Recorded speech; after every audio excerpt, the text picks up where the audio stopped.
የኔ እምነት የመንግስታችን ራዕይ ብቻ ሳይሆን ኢትዮጵያ ካለ ጥርጥር ትበለጽጋለች። ይህም መጠራጠር ሁለት ጊዜ ማሰብ አያስፈልግም። ትበለጽጋለች። አየነው እኮ እንደሚቻል ባለፉት ዓመታት አየነው። ትላልቅ ሪፎርሞች ጀምረን እንዴት ማሳካት እንደሚቻል፣ ትላልቅ ከተሞች አፍርሰን እንዴት መገንባት እንደሚቻል፣ ግብርናችንን አፕሳይድ ዳውን እንዴት መቀየር እንደሚቻል አይተነዋል። ኢትዮጵያ ትበለጽጋለች። በጣም ጉጉት ያላቸው የመፍጠር አቅም ያላቸው ፍላጎት ያላቸው ትውልድ ደግሞ ተነስቷል። ወጣቱ በጣም ብሪሊያንት ነው።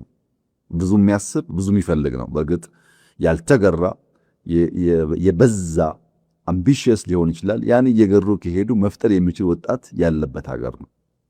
ኢትዮጵያ ጥንታዊነቷ፣ ታሪክ ጠገብ መሆኗ፣ ነፃ መሆኗ፣ ተዝቆ የማያልቅ የተፈጥሮ ሀብት ያላት መሆኗ እስከዛ የተዳፈነ ቢሆንም አሁን ሪቪል መውጣት፣ መታየት፣ መገለጥ ጀምሯል። በሁሉም መስክ በቱሪዝሙ፣ በቴክኖሎጂው፣ በኢንዱስትሪው፣ በግብርናው፣ በማይኒንጉ በምንሰራቸው ስራዎች የኢትዮጵያ አቅም በከፍተኛ ደረጃ እያበበ እየወጣ ይሄዳል። ለሚቀጥሉት 10 ዓመታት ምንም ጥርጥር የለውም በአፍሪካ ውስጥ አውራ ሀገር ትሆናለች ኢትዮጵያ።